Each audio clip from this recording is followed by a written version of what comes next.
Assalamualaikum warahmatullahi wabarakatuh. Para pembelajar, peserta mata kuliah terjemahan Indonesia Arab. Materi ini adalah materi pertama dari serangkaian video yang akan kalian tonton. Kalian akan pelajari bersama-sama.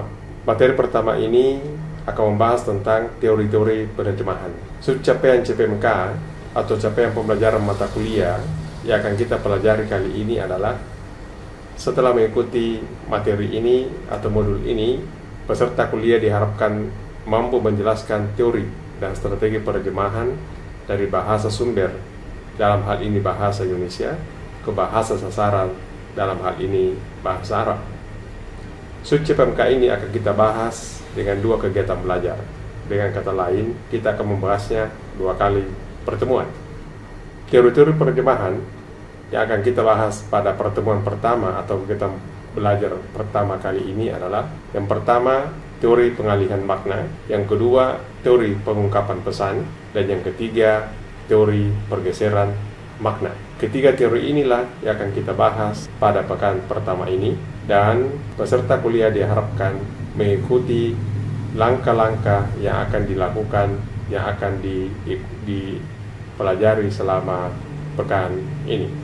Apakah teori penerjemahan diperlukan? Ini satu pertanyaan. Saya sengaja membuat subjudul dalam bentuk kalimat pertanyaan. Pertanyaan ini dimaksudkan untuk mengantar pembaca fokus ke topik yang dibahas pada modul ini. Kita menganggap bahwa pertanyaan ini penting. Mengapa? Sebagian orang sering terperangkap pada penerjemahan dengan berbagai aturan. Pada sisi yang lain, seseorang mencoba menerjemahkan satu naskah tanpa membaca berbagai teori penerjemahan. Kedua karakter ini sama-sama menghasilkan teks hasil terjemahan. Pertanyaan berikutnya adalah hasil terjemahan mana yang layak dipercaya. Jadi, jawaban atas pertanyaan pada subbab ini sangat tergantung dari sudut pandang masing-masing individu yang menjawab pertanyaan tersebut. Si fulan mungkin menjawab, ya, teori penerjemahan diperlukan, tetapi si fulana menjawab tidak perlu. Sebagian atau dapat dikatakan umumnya para penerjemah berpikir bahwa teori penerjemahan itu tidak diperlukan. Mengapa? Menurut mereka, justru yang penting dan sangat diperlukan adalah praktik penerjemahan itu sendiri. Di sisi lain, sebagian orang berpikir bahwa teori penerjemahan dapat menambah pengetahuan seseorang penerjemah dan mengaku membantu mereka dalam menyelesaikan tugas penerjemahan itu. Dalam buku Exploring Translation Theories disebutkan bahwa pada dasarnya setiap penerjemah memiliki istilah teknis teori penerjemahan. Masing-masing penerjemah tersebut mengacu ke teorinya dalam proses dan usaha menghasilkan suatu karya terjemahan. Dalam kehidupan ini, sering dijumpai fakta bahwa seorang penerjemah tidak perlu tahu teori penerjemahan. Kenapa? Karena penerjemahan dapat lebih cepat dan efisien dalam menerjemahkan. Padahal, mereka hanya mengetahui atau lebih tahu sedikit tentang teori penerjemahan. Kelompok ini tidak ragu dan tidak membuat waktu membaca berbagai teori penerjemahan. Mereka hanya langsung praktik dan menghasilkan terjemahan. Namun, tidak dapat dipungkiri pula bahwa pengetahuan tentang teori yang bersifat teknis dapat menjadi alat bantu dalam penerjemahan. Teori penerjemahan ini diperlukan terutama saat yang bersangkutan sedang berkutat menghadapi kesulitan dalam penerjemahan. Yang pasti, mereka yang mengetahui teori penerjemahan dan banyak praktik tentulah akan menghasilkan terjemahan yang berbobot. Di samping itu, mereka ini akan mengerjakan tugas penerjemahan lebih cepat, lebih akurat, dan optimal. Para penerjemah yang memiliki pengetahuan tentang teori ini dapat membantunya menyelesaikan berbagai kasus penerjemahan. Boleh jadi, suatu ketika seorang penerjemah bahasa Indonesia Arab mendapat pertanyaan dari kliennya, misalnya, mengapa kata durian tidak diterjemahkan ke dalam bahasa Arab? Dalam situasi seperti ini, tentulah sang penerjemah yang telah memiliki pengetahuan dan teori penerjemahan lebih mudah dan luasa, serta percaya diri memaparkan bahwa kata durian tidak memiliki terjemahan leksikal yang setara dalam bahasa Arab. Kondisi ini disebabkan oleh perbedaan geografi, alam, dan lingkungan, serta budaya antara bahasa Indonesia sebagai bahasa sumber dan bahasa Arab sebagai bahasa target atau bahasa sasaran. Jadi, penerjemah bersangkutan dapat menggunakan prosedur borrowing atau transference sesuai dengan teori yang dipahaminya. Dengan kata lain, sang penerjemah menambah keterangan dalam frasa atau kalimat deskriptif yang menerangkan tentang durian dalam bahasa Arab. Teknis penerjemahan menggunakan prosedur penambahan keterangan tambahan yang diketik dan ditulis dalam kurung atau catatan kaki yang dinamakan descriptive equivalent procedure. Ini menurut Neumann tahun 1948. Kasus lain yang sering dihadapi para penerjemah adalah menerjemahkan peribahasa. Jadi kita sebelum lanjut saya ingin kembali kepada teori pertama, yaitu pengalihan makna dari bahasa sumber ke bahasa sasaran. Ini bisa kita baca di dalam bukunya Mildred Larsson, Meaning Based Translation, A Guide to Cross Language Equivalence. Ya, ini diterbitkan oleh Summer Institute of Linguistics. Jadi teori satu menurut Larsson ini bahwa kita mempelajari leksikon, struktur gramatikal, situasi komunikasi dan konteks budaya dari bahasa sumber ke dari bahasa sumber. Ya, jadi yang dimaksud di sini adalah penerjemah harus menguasai betul leksikon bahasa sumber dalam segala konteksnya, termasuk leksikon yang memiliki peluang makna lebih dari satu. Penerjemah juga harus memahami betul struktur bahasa sumber, khususnya pola kalimat aktif dan pasif. Begitu pula dengan struktur gramatikal yang lain. Penerjemah harus juga mempertimbangkan situasi yang memungkinkan penggunaan leksikon yang terkadang tidak sesuai dengan makna kamus. Yang kedua, menganalisis teks bahasa sumber dalam rangka menemukan maknanya. Inilah salah satu hal yang harus dan tidak boleh dilupakan oleh seorang penerjemah. Makna bahasa sumber harus dipahami betul sebelum dilakukan penerjemahan ke bahasa sasaran. Jadi, seorang penerjemah harus memahami betul prinsip pertama untuk mendukung prinsip kedua ini. Yang ketiga, mengungkapkan kembali makna yang sama dari bahasa sumber dengan menggunakan leksikon dan struktur gramatikal yang sesuai dengan bahasa sasaran dan konteks budayanya. Pada langkah ketiga, konteks budaya perlu diperhatikan juga oleh penerjemah sebelum menuangkan makna bahasa sumber ke dalam bahasa sasaran. Jadi, menurut Larsson, bahasa sumber atau naskahnya itu inilah yang harus ditafsirkan maknanya. Lalu, jika makna sudah ada, kemudian makna ini diungkap kembali, kemudian menghasilkan bahasa sasaran sebagai hasil terjemahan. Jadi, boleh jadi sebetulnya berbeda. Bahasa sumbernya berbentuk segi empat, tapi hasilnya hampir berbentuk segi empat, tapi sudah ada perubahan, bahkan bisa saja segitiga. Karena kenapa? Bukan struktur yang dipindahkan, tetapi makna yang dipindahkan. Ini teori pertama. Jadi, ada hubungan antara bentuk dan fungsi. Ini juga menurut Larsson. Jadi menurut Larsson bahwasanya bentuk benda dan fungsi sama. Jadi kalau dalam teori ini bentuk benda dan fungsi sama. Misalnya panca indera. Panca indera di dalam bahasa Arab dan di bahasa Indonesia bentuknya sama. Mata di Arab, mata di Indonesia, mata di Indonesia, mata di Arab. Telinga di Indonesia, telinga di Arab. Bentuknya sama, fungsinya sama. Sama melihat, sama mendengar untuk kasus mata dan telinga.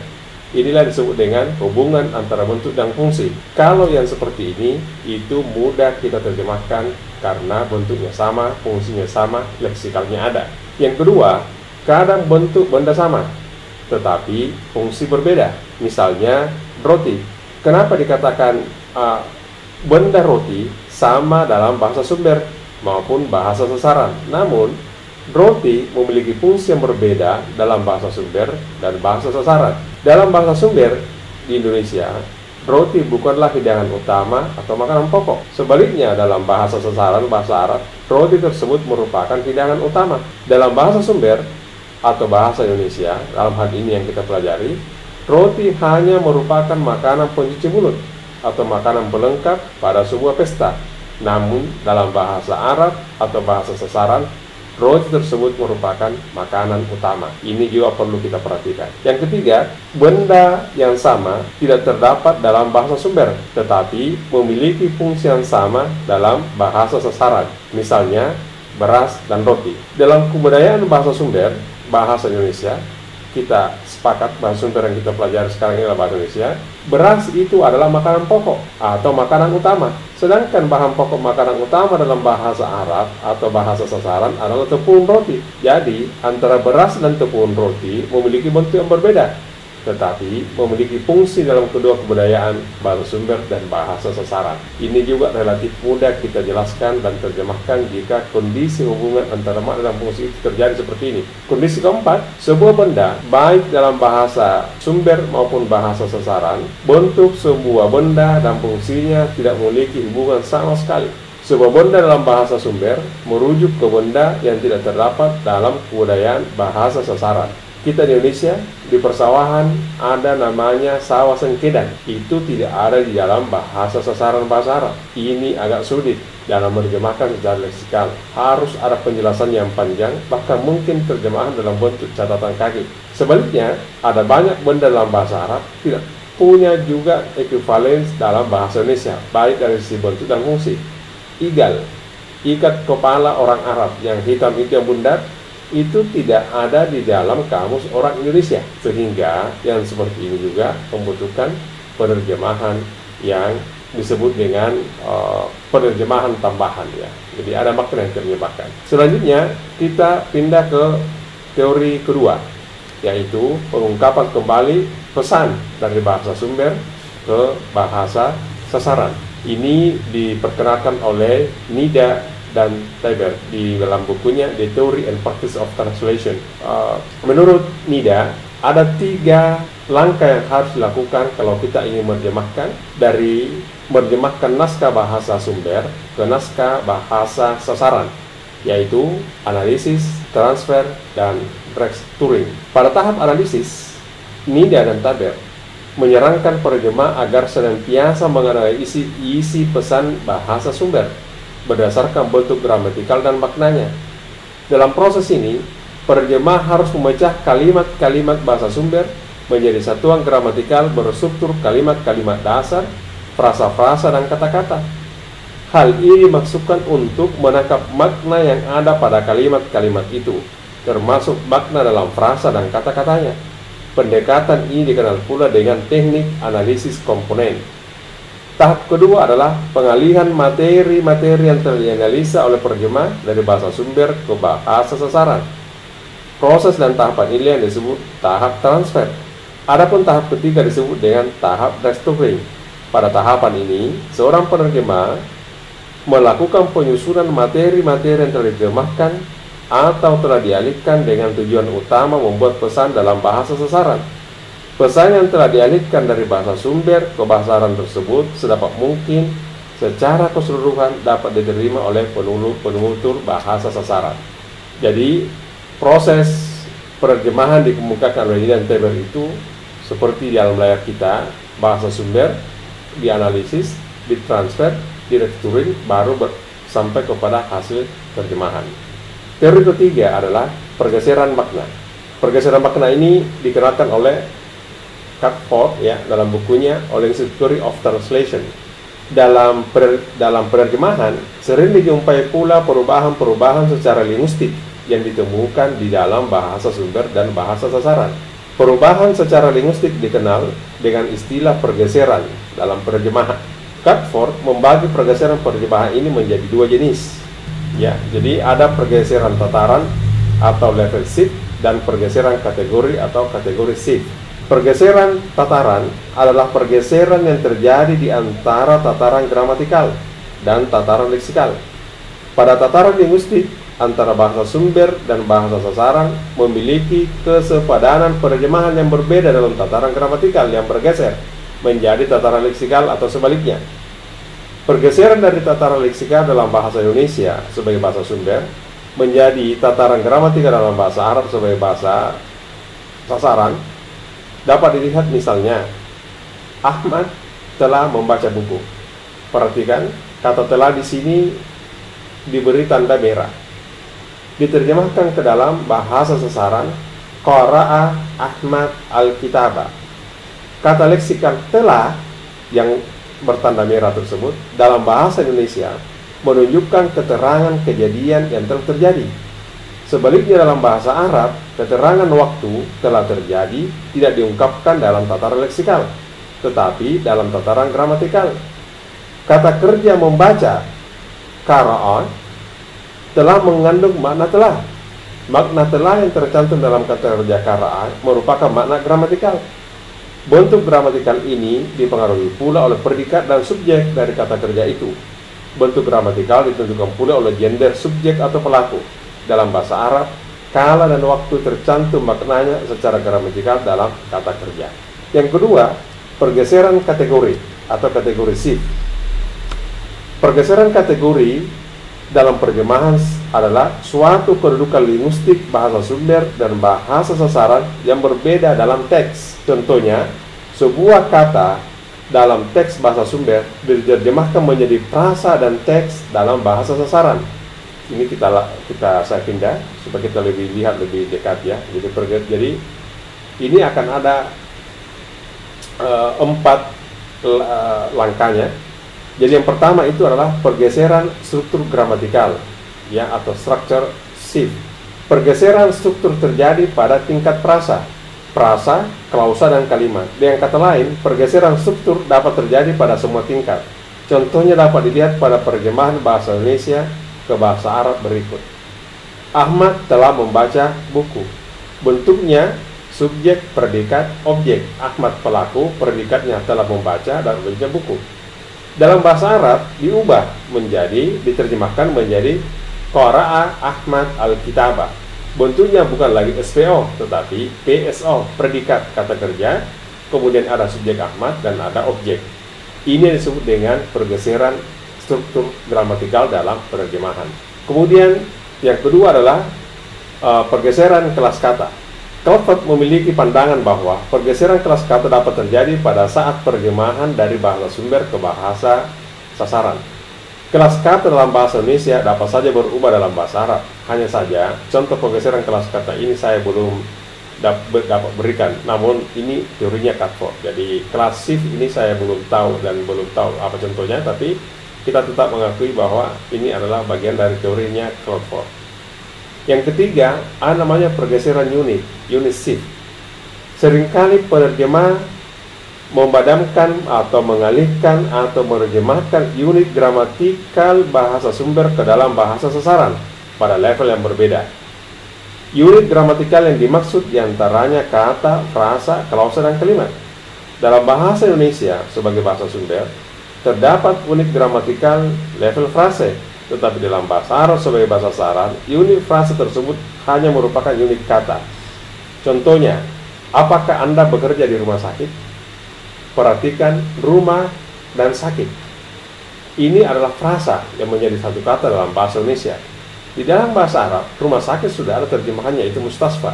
Jadi, apakah Anda bekerja di rumah sakit? Itu diterjemahkan menjadi hal ta'malu fil mustasfa.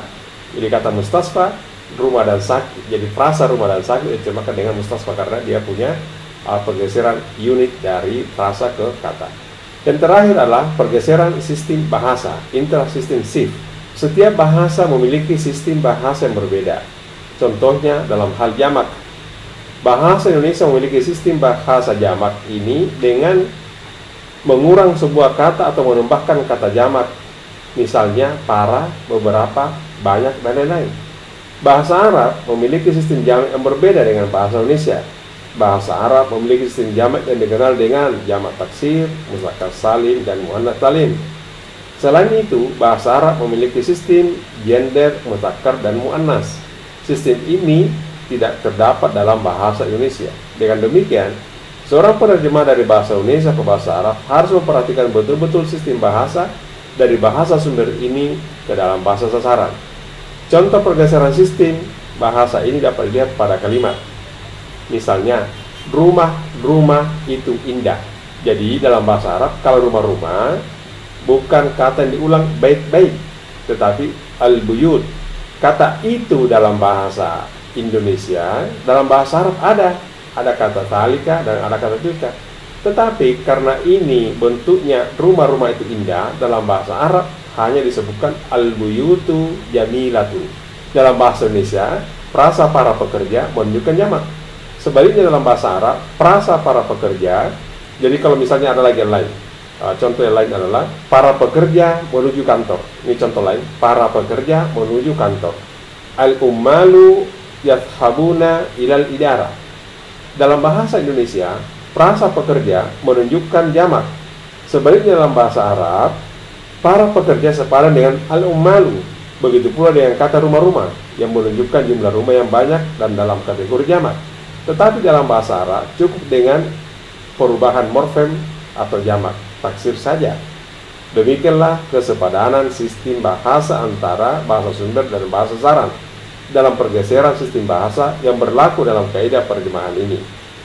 Selain itu, perlu juga kita catat apa yang disebut dengan pergeseran semantis. Ini bisa dibaca dalam bukunya Simatupang. Menurut Simatupang, teori ini dapat diterapkan pada perjemahan dari bahasa Indonesia ke bahasa Arab. Simatupang berpendapat bahwa pergeseran dari bidang semantis terjadi karena perbedaan pandangan budaya antara penutur bahasa sumber, dalam hal ini bahasa Indonesia, dan bahasa sasaran dalam hal ini bahasa Arab ya. Jadi seringkali penerjemah sulit mengalihkan makna secara utuh dari bahasa Indonesia ke bahasa Arab. Beberapa pola pergeseran semantis adalah pergeseran dari makna generik ke makna spesifik atau sebaliknya, dan pergeseran makna dari sudut pandang budaya menurut bahasa yang akan diterjemahkan itu sendiri. Pada intinya, Simatupang hendak menegaskan bahwa dalam penerjemahan terdapat pergeseran makna yang harus diakomodir oleh penerjemah. Yang pertama, pergeseran dari makna generik ke makna spesifik dan sebaliknya. Dalam perjemahan bahasa dijumpai kosakata dalam bahasa Indonesia yang tidak terdapat secara tepat maknanya dalam bahasa Arab. Dalam bahasa Indonesia, boleh jadi kosakata itu banyak dan menunjukkan makna spesifik, tetapi dalam bahasa Arab hanya merupakan kata generik. Bahasa Indonesia mengenal berbagai kosakata yang berkaitan dengan beras, gabah, padi, nasi, dan bubur. Namun dalam bahasa Arab, kosakata ini hanya terangkum dalam kosakata generik yaitu urs. Pergeseran makna ini tidak terbatas pada kelas kata nominal saja, tapi boleh juga dalam kelas kata yang lain. Misalnya, kelas kata adjektiva, kelas kata verba, dan kelas kata lainnya. Yang kedua, pergeseran makna karena perbedaan sudut pandang budaya. Penutur bahasa Indonesia dan penutur bahasa Arab secara umum memiliki sudut pandang budaya sendiri.